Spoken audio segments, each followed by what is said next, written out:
question of the day.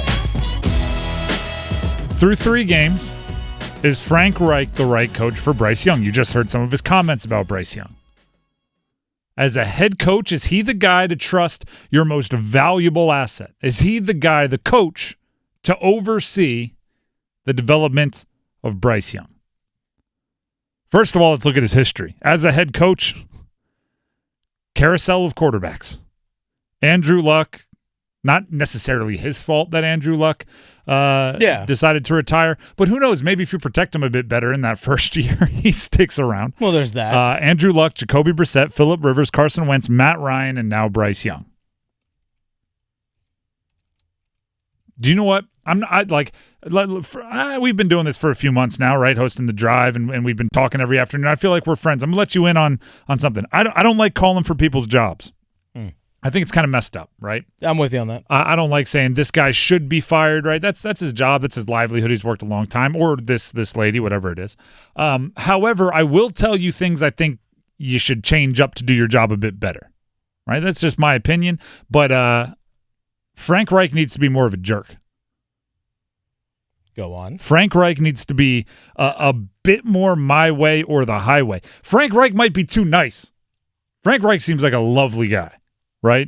He seems like if Frank Reich was your next door neighbor, I think he'd be a fantastic next door neighbor. Right? When you're out of town, he's taking packages, putting them inside his house to make sure they don't get stolen or rained on. Right? If you ever go, like I've a pulled hamstring right now, right? A little bit harder for me to mow the lawn. He's doing it without being asked. He's just like, well, I was mowing mine. I looked over, yours was getting a little long. You normally keep it nice and trim. So I just... Hey, go borrow the rider mower, man. I got you. Exactly. Right? He's the guy. We're having a yard sale. If you want to put a couple things out, we'll watch them. You know, you feel free. I don't know if that's the best way to develop a quarterback. Has Frank Reich, and this is like not, again, this is just observational. Has he ever had a feud with a player? Seems like everybody kind of loves him, right? Yeah, not that we know of. Justin Houston, it says as soon as he saw Frank Reich was calling, he told his wife, hey, we're going to Carolina before he even answered the phone. And that's kind of the way everything, like, everyone in Philly loved him. Everyone in Indy loves him. Like, even when they moved on from him, it's like, Frank's my best friend. I love him. He's the greatest guy ever. We're going to fire him. It's like, what is going on here? The best quarterback whisperers know what they want, know what they don't want, and they don't compromise. Right? Because it is kind of like it's like a one-person job almost, right? You have to decide what's best for the player and don't let anybody else affect your opinion. Sean McVay had a falling out with Jared Goff. Everybody sees Sean McVay as this kind of quarterback whisperer. Andy Reid, Donovan McNabb, Freddie Mitchell, Terrell Owens, Kyle Shanahan is cold-blooded, right? These guys see what they want, they know what it takes, and they move the heck on if they need to. Frank Reich has to look at the outside world and say, this is what's best for Bryce Young, and I don't care what you think. Then he has to look internally. He has to look at Bryce Young and say, this is what's best for you, and I don't care what you think. I don't think it's a coincidence that so many great quarterbacks don't end up playing with their team forever. Because they get tired of people saying, I know what's best for you. Bill Belichick telling Brady, I know what's best for you. Brady finally had to get the heck out of there. Mm-hmm. Right? And it goes on and on. Brett Favre, Aaron Rodgers, Joe Montana, all these guys didn't end up where they started or where they became famous. I think it's because it's the coaches that work well with those quarterbacks are the ones that are a little bit more headstrong. Right? And they aren't reasonable. That might be the best way to put it. They aren't reasonable.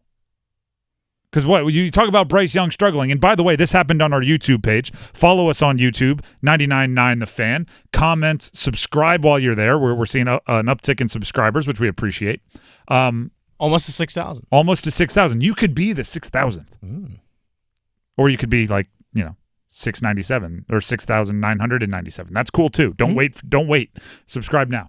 But in the comments, I see this where anytime you're critical of Bryce Young, what do they bring up? Size.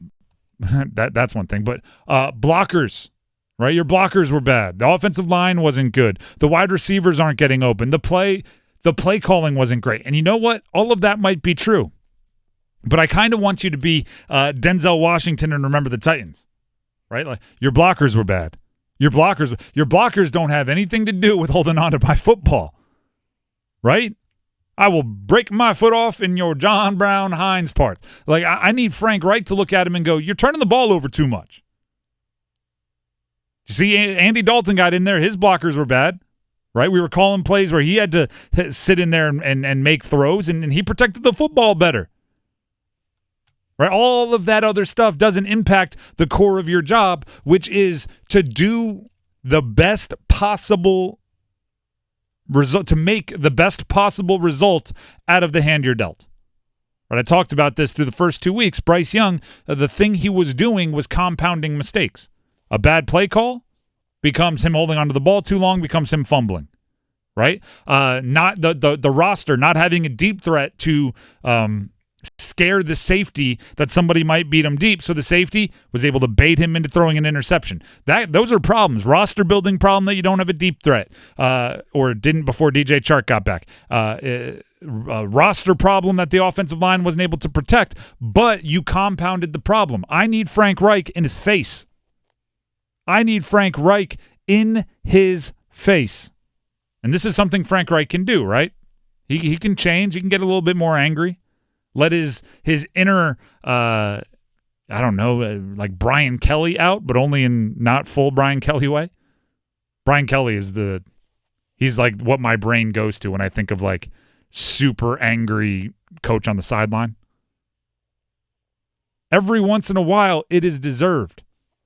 Like when a turnover happens, I talked about this yesterday with the penalties. When offensive linemen are jumping off sides, when the quarterback is turning the ball over, when your team is making certain critical errors, it's not time for, oh, come over here. We'll just like let's figure it out. What did you feel out there? I know you're working hard. You're doing everything you can. No. Sometimes it's, if you do that again, bleep bleep bleep bleep, and get your point across quickly. This is football now. Right? This is not the debate team.